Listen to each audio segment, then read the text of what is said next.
Yeah. 왜 뉴스는 태어나기만 하면 병이 들고 망가지는지 그 뉴스를 병들게 만들고 있는 건 도대체 누군지 병들지 않는 뉴스를 원하고 있지 그게 누구든지 그래서 우리는 김종대 목소리를 듣지 뉴스의 새로운 현상 뉴스의 생로병사 뉴스의 새로운 현상 뉴스의 생로병사 뉴스 생로병사의 비밀.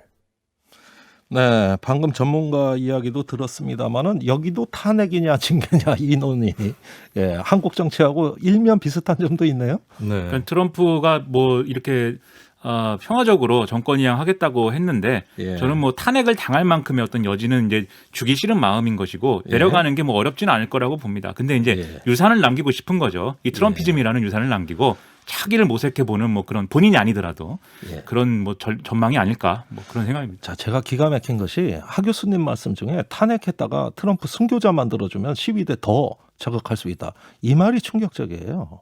적법하고 합법적으로 하더라도 이 시위자들 무서워서 그거 신중해야 된다 이 말씀이시거든요. 네, 그리고 이렇게 시위를 동원하는 것도 굉장히 위험한 것이 어떻게 보면 전공법에 따르면 이번에는 억울하더라도 우리가 졌다. 다음 기회를 노리고 분발하자 이렇게 가는 게 정석인데 예. 이번에 한번 더 힘을 보여주자. 그래야 버틸 수 있다. 밀리면 큰일 난다.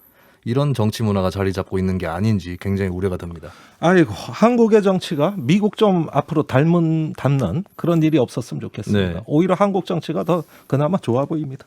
자, 화산이 준비하신 첫 번째 뉴스 어떤 겁니까? 네, 오늘 오세훈 전 서울시장이 기자회견을 열었는데요. 내용이 좀 묘한데 그래요? 일단 듣고 가시죠. 예. 저는 오늘 야권 단일화를 위해 안철수 후보님께 간곡히 제안하고자 합니다. 국민의힘 당으로 들어와 주십시오. 합당을 결단해 주시면 더욱 바람직합니다.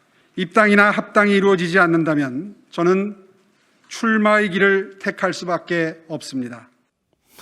아, 참 묘한 입장이에요. 네. 당 밖에 있는 사람한테 자기 출마의 어떤 조건을 제시하는 거거든요. 그렇습니다. 아, 이거 어떻게 봐야 됩니까? 이게 여러 가지가 중첩되어 있는 게 첫 번째는 조건부 출마설인가 아니면 조건부 불출마론인가 첫 번째고 두 번째는 이게 출마에 대한 입장을 밝히는 게 주된 목적인지 입당을 요구하는 것이 주된 목적인지 예, 이것이 또 중첩되어 있습니다. 세 번째는 입당 요청인지 입당 압박인지 이것도 좀 궁금한 대목이고요. 예. 어쨌든 간에 양당의 화학적 결합만이 시너지 효과를 극대화한다 이런 취지로 그렇게 또 입당을 요청하는 그러면서 자신의 출마 여부를 연계시키는 그런 내용의 기자회견을 했는데 이 뉴스의 비밀은 저는 정치 지질학적으로 설명해 보겠다. 정치 지질학자? 정치 심리학 얘기가 앞에서 또 나왔던 것인데요. 저는 정치 지질학으로. 지질학으로. 네, 역행 침식이다. 역행 이 뉴스의 비밀. 침식이다. 야, 이거 뭐 이과로 가는군요. 네, 이과 나왔는데. 4대강 공사를 할 때 보면 이 강 쪽에 수량이 커지고 또 유속이 빨라지면서 지천에서 강으로 접어드는 부분부터 깎이기 시작해서 상류로 그 침식이 번져나가거든요. 이거를 정식 용어로는 두부 침식이라고 하는데 역행 침식이라는 단어로 많이 알려져 있죠. 아, 그래요? 크게 이 현상과 무슨 관계가 있을지 좋습니다. 이따가 들어보기로 하고 그렇다면 한번 짚어보죠. 오세훈 전 시장의 이게 승부수다. 네. 일종의 이것도 자기 정치다. 이렇게 볼 수 있는 대목 없습니까? 네, 그렇게 볼 수 있죠, 당연히. 일단 국민의힘의 현 상황을 짚어보면은 현재로서 여론조사들의 추이를 보면 범여권보다는 범야권 쪽에 무게가 쏠려 있는 그런 상황이 펼쳐지고 있고 또 가상대결 1대1 조사를 해봤더니 국민의힘 후보 입장에서도 크게 성적이 나쁘진 않았었거든요. 그런 낙관적인 정세와 동시에 범야권에서 안철수 대표가 독주를 하는 모양이 펼쳐졌고 3자 대결 조사를 해봤더니 1위하고 크게 뒤떨어지지 않는 상태에서 2위를 하고 있단 말이죠. 잘못하면 국민의힘 후보가 3위로 처질 수 있는 이런 위기에 또 한편으로는 봉착을 해 있는 겁니다. 그래서 이제 안철수를 어떻게 할 거냐 이게 관건이 돼버렸는데 안철수가 만약에 국민의힘에게 이길 경우에는 국민의힘 품 안에 들어오게 하는 것이 최선이다라고 생각을 했던 거겠고 만약에 그렇게 하지 않는다면 안철수를 침식시켜야겠다. 우리 국민의힘 쪽의 수량을 넓히고 그리고 어떤 낙차 이런 것들을 둬가지고 조직력이 약한 안철수 쪽을 침식시키겠다라고 하는 여기서 지지락이 나오는 거네. 그렇습니다. 예. 그러니까 지지층들한테도 얘기하는 거죠. 국민의힘 지지층에서 상당수가 안 대표를 현재로서는 지지하는 걸로 여론조사에서 나타나고 있는데 이것 봐라 우리는 안철수를 모시려고 했는데 본인이 안 들어온다. 우리 편 아니다. 이런 메시지를 줄 수 있는 부분이 되겠고요. 그리고 결국에 오세훈이라는 정치인의 위상은 어떻게 가져갈 것이냐. 안철수 대표가 입당을 하게 되면 내가 정계 개편에 마중물 노릇을 했다라고 하면서 다음 대선으로 직행할 수 있는 발판을 마련하겠다. 이런 의도가 있을 거고 예. 그리고 만약에 입당을 하지 않는 경우에는 그러면 내가 대표 주자로 나서주마. 내가 대표다.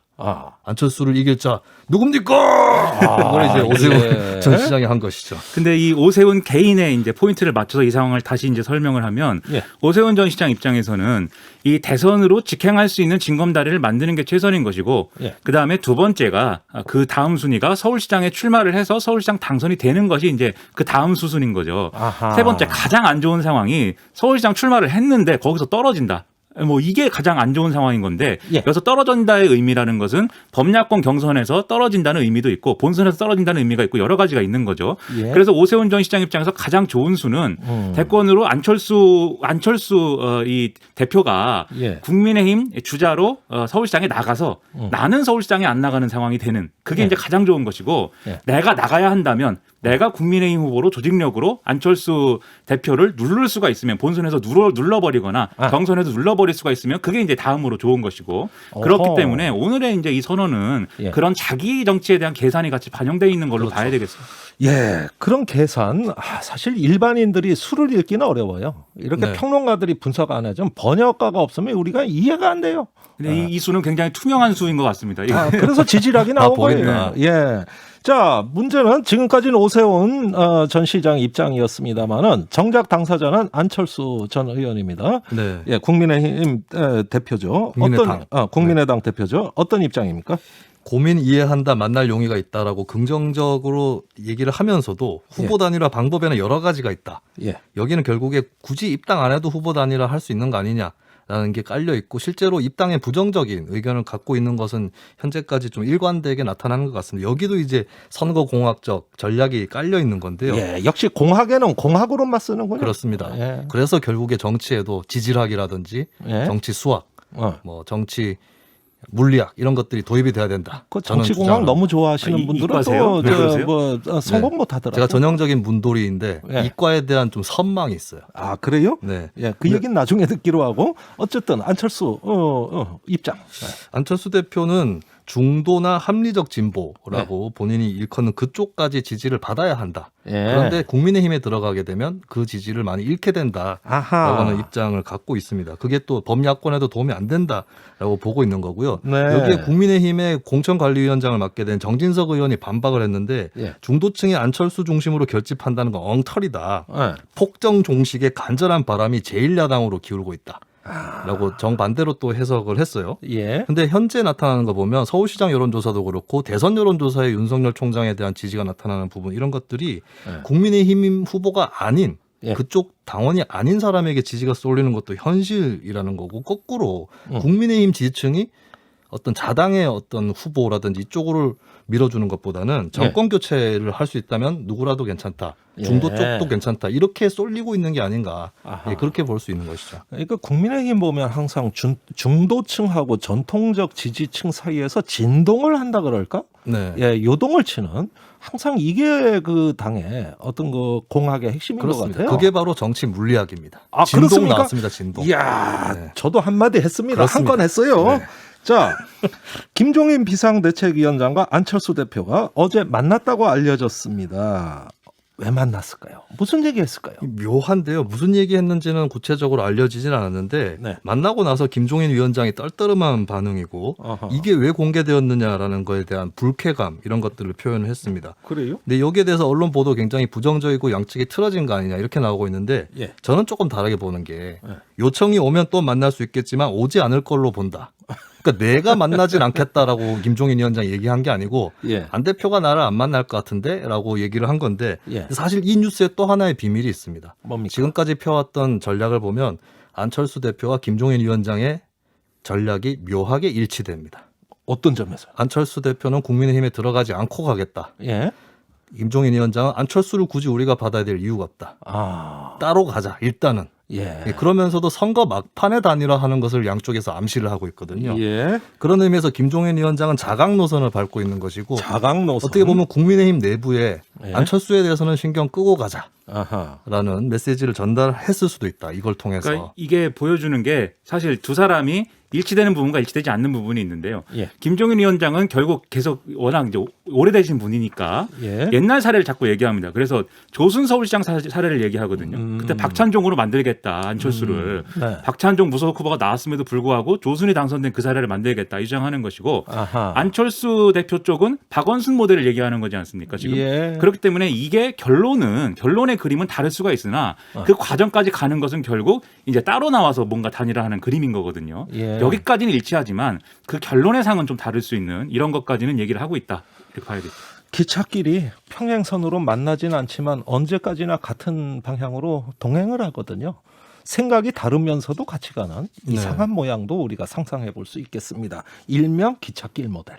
이거 어떻습니까? 아, 그것도 네, 그 이과네요. 그것도 네, 기차. 네. 예. 오늘 아주 정치철도 보니까 많이 나옵니다. 정치철도. 네, 세 번째 뉴스는 빙하가 준비하시는데 어떤 뉴스입니까? 네, 중대재해기업처벌법 비밀은 아무것도 없잖아. 네, 이게 장기하와육을 둘 노래 제목입니다. 아무것도 없잖아. 아, 그래요? 네, 저기로 가야 된다고 그래서 죽을둥살둥 갔는데 가보니까 아무것도 없더라 이런 건데 예. 또 지금 날씨도 추운데 말이죠. 얼마나 아이고. 많은 노동자들이 추위에 떨고 있으며 또 단신농성 하시는 분들도 얼마나 고생이 많으시겠습니까? 네. 근데 이 중대재해기업처벌법은 후퇴하고 또 이제 속전속결로 막 논의를 해서 법안심사소위의 의결을 거쳤기 때문에 이제 이거 누더기가 된 채로 본회의까지 갈 것이다라는 전망이 이제 많이 얘기가 되고 있습니다. 아니 자, 이 법도 계속 침식이 되고 있는 것 같아요. 아, 원안에서. 네, 깎이고 있으면 또 덧붙는 내용도 있어야 되는데 네. 어쨌든 옳든 그르든 이걸 떠나서 아하. 심사를 하면 할수록 깎이는 적용 범위도 깎이고 바위가 먼지가 되고 진짜. 있습니다. 네, 아, 먼지가 요즘 돼요. 기후 위기 때문에 빙하가 침식되는 거 걱정하셔야 돼요. 우리 네. 빙하는. 제가 침식됐습니다. 예. 자, 문제는 말씀 듣다 보니까 속도는 빨라지는데 내용은 없어지고 있다. 그렇습니다. 마치 빙하가 높듯이. 그렇죠. 예. 이런 내용이네요. 결국 그래서 쟁점이었던 대목이 어떻게 되고 있느냐를 이제 봐야 되겠죠. 네. 구체적으로 보면 5인 미만 사업장의 사업주나 경영자는 이 법에서 적용 대상에서 제외가 됐습니다. 왜냐하면 5인 미만 사업주의 경우에는 기존 산안법으로 처벌할 수가 있고 예. 여기에 대해서 원청 업체를 더 이제 무겁게 처벌을 하면 이제 하청 업체도 좀 부담을 가질 수밖에 없다 이런 건데. 근데 원청이 예를 들면 이거 하청이 잘못한 건데 왜 나만 책임져야 되냐 이러면 법적으로 이제 논쟁거리가 될 수가 있다 이런 우려가 나오고 충분히 있고 그럴 수 있겠죠. 그렇죠. 근데 50인 미만 사업장에 대해서 시행 시기를 공포일로부터 3년 이후로 유예했고 예. 그다음에 이제 100인 미만 혹은 300인 미만 사업장에 좀 2년간 시행 유예하자는 정부 의견이 있었지만 이건 이제 받아들여지지 않았습니다. 그리고 가습기 살균제 참사라든지 이 중대시민재해의 경우에는 상시근로자 10인 미만의 소상공인과 사업장 면적이 1000제곱미터 미만 학교와 시내버스, 마을버스 이렇게 처벌 대상에서 제외가 된 건데 예. 결론적으로 말씀드리면 그래서 이 굉장히 큰 기업에 대해서만 사실은 이 법이 적용될 수가 있는 그런 대목이 돼버렸는데 예. 문제는 과거의 산재 사례를 보면은 50인 미만 사업장에서 거의 한 80%가 산재가 이제 발생한다. 그렇죠. 그리고 5인 미만 사업장에서도 20% 정도가 2019년 기준으로 발생을 했다. 이렇게 보여지기 때문에 상당히 법이 미치는 영향력이 감소됐다라고 볼 수밖에 없는 그런 내용입니다. 처벌 수위는 어떻습니까? 이건 이제 양당이 합의한 게 사망 사고의 경우 사업주나 경영 책임자를 1년 이상 징역형이나 10억 원 이하 벌금형에 처하도록 했는데 예. 결론적으로 징역형의 하한선을 낮추지만 벌금형은 아예 하한선을 없애고 상한선을 뒀다. 이렇게 볼 수 있는 것입니다. 다만 이제 정부 의견보다는 이 벌금의 상한선을 높인 부분이 있는 건데요. 예. 그리고 이제 법인의 징벌적 손해배상 조항은 정부 의견에 따라서 최대 5배로 수정을 했었는데 애초에 정치권에서 나왔던 안 중에는 이 10배까지 이제 물어야 된다. 그리고 최저 5배로 해야 된다. 이런 내용들이 있었기 때문에 이것도 역시 후퇴했다. 이렇게 볼 수가 있어서 처벌 수위는 낮아졌다고 봐야 됩니다. 아유, 이것저것 다 후퇴하네. 그러면 원청이나 발주처까지 처벌하자는 취지는 어떻게 처리됩니까? 이게 이른바 인과관계 추정 조항이라는 게 있었는데요. 네. 이게 명확하게 중대재해의 어떤 이 이유를 이제 충분히 경영 책임자의 어떤 의무 위반이다라고 추정할 수 있다라면은 이 법을 적용할 수 있다 이런 내용인데 예. 이거는 무죄 추정의 원칙에 위배된다고 해서 없어졌고요. 그리고 없어졌네. 경영 책임자를 처벌하는 것에 대해서도 대표이사 또는 이사 이렇게 표현돼 있어서 예를 들면 안전 담당 이사를 지명했을 경우에 그 사람이 이제 처벌받는 개념이 될 수가 있거든요. 예. 근데 이러면 안전 담당 이사가 아니라 이 사람은 처벌 전담 이사가 될 것이다. 아하. 대신 감옥 가는 사람이 될 수가 있다. 이렇게 예. 이제 법이 이제 바뀐 내용이고 연봉이 되게 높을 수도 있겠어요. 그러면 그렇죠. 대신 감옥 가는 사람 그런 가능성까지 있는 건데 네. 이외에 공무원 처벌 특례 규정이라든지 그다음에 공사 발주 임대 이런 경우에 처벌한다라든지 이런 것들도 이제 다 빠졌다 이렇게 보도가 나오고 있습니다. 막 빠져나가네요. 또 빠져나가요. 자, 노동계와 경영계 반응 보겠습니다. 재계가 왜 이렇게 불만입니까? 다 빠져나갔는데. 이게 한국노총, 민주노총은 지금 굉장히 유감스럽다라고 주장하고 있지만 예. 경총, 중소기업단체 협의회, 전경련 등은 이 법은 우리가 주장한 거는 하나도 받아들이지 않고 우리 경제에 엄청난 지금 부정적인 영향을 미칠 것이다라고 막 이렇게 좀 강하게 의견 제시를 하고 있거든요. 네. 그런데 지금까지 이렇게 법안이 후퇴한 것은 결국 경영계의 의견이 어느 정도 받아들여졌고 정부가 그거에 대해서 몸살인 결과다라고 봐야 되거든요. 네. 그럼 지금 법사위 전체 회의 거쳐야 되고 내일 본회의로 갈 건데 그 와중에 또 후퇴할 가능성이 없는 거냐. 지금 여야 합의로 법안 시사 수위에서 맞는 것이기 때문에 그 가능성은 많이 없다라고는 하지만 장담 못하겠다. 이런 생각이 좀 들었습니다. 알겠습니다. 정말 걱정되는 사실이네요. 뉴스 생로병사의 비밀은 여기까지입니다. 뉴스화상 김수민, 뉴스빙하 김민아 두 분 수고 많으셨습니다. 고맙습니다.